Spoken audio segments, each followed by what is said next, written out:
Ada banyak orang di dunia ini yang lahir dalam kemiskinan, tumbuh dalam tekanan dan hidup dalam rasa bersalah karena gak bisa cukup ngasih ke orang yang mereka sayangi. Bukan karena mereka malas, tapi karena hidup gak pernah ngajarin cara narik rezeki yang benar dari dalam hati mereka sendiri. Bab 1. Kenapa banyak orang ngerasa gak pernah cukup? Coba jujur, berapa kali dalam hidup lo kerja sekuat tenaga tapi ujungnya tetap merasa gagal? Gaji naik, pengeluaran juga naik, usaha jalan, tapi sakit datang. Dapat proyek, tapi malah dikejar utang. Ini bukan salah dunia, tapi karena banyak dari kita gak pernah belajar cara kerja energi rezeki yang sebenarnya. Dalam Islam dan tasawuf, rezeki bukan soal angka, tapi soal cahaya hati. Hati yang bersih lapang, percaya akan menarik keberlimpahan. Tapi hati yang sempit, takut penuh rasa kurang, akan menolak rezeki, bahkan ketika udah di depan mata. Bab 2.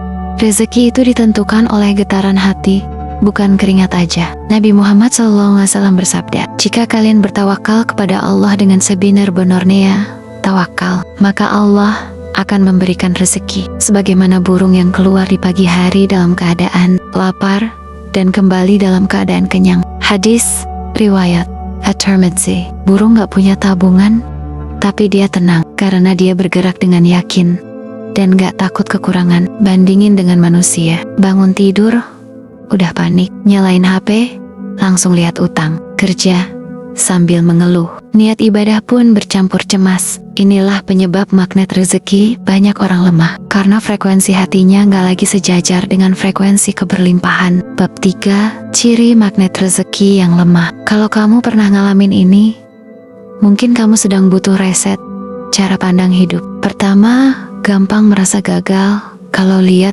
pencapaian orang lain. Kedua, merasa uang selalu cepat habis bahkan sebelum dibelanjakan. Ketiga, susah percaya sama peluang, selalu bilang pasti bohong. Keempat, berat banget buat sedekah. Kelima, doa yang keluar cuma tolong ya Allah, tapi gak pernah terima kasih ya Allah. Ini bukan aib, ini sinyal bahwa banyak dari kita udah lupa cara hidup yang pasrah tapi sadar. Bab 4. Cara mengaktifkan magnet rezeki dari dalam diri. Jangan tunggu kaya dulu baru bahagia. Bahagia dulu biar kamu layak dikayakan. Ini bukan kalimat motivasi, ini hukum spiritual yang dayam-dayam kerja di balik realita. Dalam tasawuf disebut futuh, terbukanya pintu rezeki batin karena hati mulai bersih dan ringan. Berikut cara mengaktifkannya. Bangun sebelum subuh, tarik energi spiritual yang bersih. Doa tambah afirmasi positif. Bukan hanya minta tapi izinkan semesta bekerja. Ikhlas dalam kehilangan, biar uang diganti dengan keberlimpahan. Sedekah walau kecil, tanda bahwa kamu percaya Allah akan cukupkan. Bersyukur secara spesifik, ucapkan terima kasih untuk hari ini ya Allah, karena hati yang bersyukur adalah magnet rezeki paling kuat di dunia ini. Bab 5. Hidup gak akan berubah kalau hati masih seret. Banyak orang yang menunggu dunia berubah dulu, baru mau berubah dari dalam. Mereka bilang nanti deh, kalau gaji udah naik, aku mulai sedekah. Kalau utang udah lunas, aku mau ibadah lebih khusyuk. Kalau punya bisnis, baru bisa bantu orang. Tapi realita bilang sebaliknya. Kalau hati gak berubah duluan, dunia gak akan ikut berubah. Dan ini bukan nasihat kosong, ini realita yang udah terbukti di banyak kehidupan. Ada orang yang naik gaji 3 kali lipat, tapi tetap hidup dalam tekanan. Ada orang yang sederhana, tapi hidupnya adem, dan rezekinya ngalir tanpa henti. Kenapa bisa gitu? Karena yang membentuk realita bukan angka di rekening, tapi vibrasi batin. Coba jujur sama diri sendiri. Lo bangun pagi, apa yang lo rasain? Kalau yang pertama muncul adalah berat, cemas, atau pengen kabur dari kenyataan, itu tanda bahwa magnet rezeki lo masih lemah. Lo bisa kerja sekeras apapun, tapi kalau hati penuh sesak, sinyal lo ke semesta kacau. Dalam Islam ini disebut sebagai su'adzan kepada Allah, prasangka buruk yang bikin kita seolah-olah hidup sendirian, padahal Allah udah bilang dalam hadis qudsi, aku sesuai dengan prasangka hambaku kepadaku. Jika ia berprasangka baik, maka baik pula baginya. Jadi, kalau kita masih terus mikir, hidup gue susah, terus rezeki gue sempit, gak akan bisa lepas dari utang, maka semua itu akan jadi kenyataan. Karena hati lo udah mengunci pintu-pintu perubahan. Bab 6. Rezeki bukan soal angka, tapi soal siapa kamu di mata Allah. Kita sering menyempitkan rezeki cuma sebatas uang.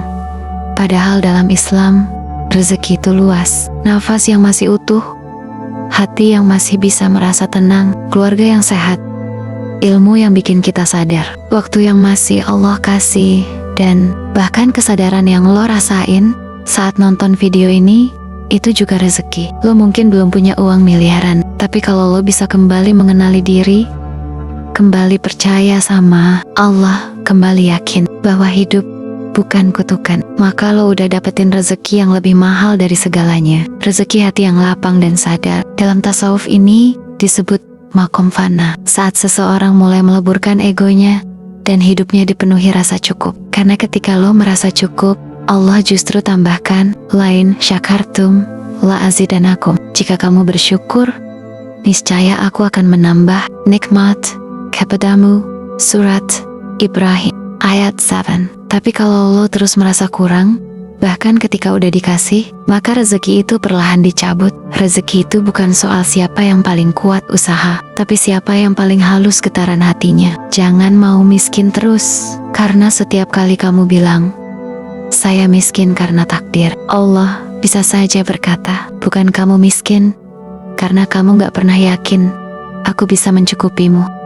Maka mulai hari ini, ganti kalimat di kepala lo. Dari gue gak bisa, jadi gue belum belajar caranya. Dari gue sendirian, jadi Allah selalu temani gue. Dari duit gue habis, jadi rezeki gue sedang dibersihkan. Ubah cara bicara, ubah cara merasa, ubah cara berprasangka. Karena itu semua adalah alat untuk mengaktifkan magnet rezeki lo yang sesungguhnya. Dan saat itu terjadi, hidup lo gak cuman berubah, tapi juga akan membangkitkan kehidupan orang lain di sekitar lo. Karena keberlimpahan bukan untuk disimpan, tapi untuk dibagikan. Kalau video ini terasa kayak doa yang dikirim balik ke hati lo, itu bukan kebetulan. Mungkin ini waktunya lo bangun dan mengaktifkan ulang magnet rezeki yang udah lama tertimbun luka. Channel ini bukan tempat motivasi kosong, tapi tempat buat melepas beban tanpa takut dihakimi. Tempat buat belajar napas baru dalam hidup yang makin berat. Terima kasih udah mau dengerin sampai akhir. Bantu orang lain temukan kembali harapan dengan share video ini ke satu orang aja yang paling kamu sayangi. Mungkin dari sana pintu rezeki kamu kebuka lewat doa dia. Sampai ketemu di perjalanan berikutnya. Tetap kuat, tetap sadar, tetap bernapas. Ini nafas baru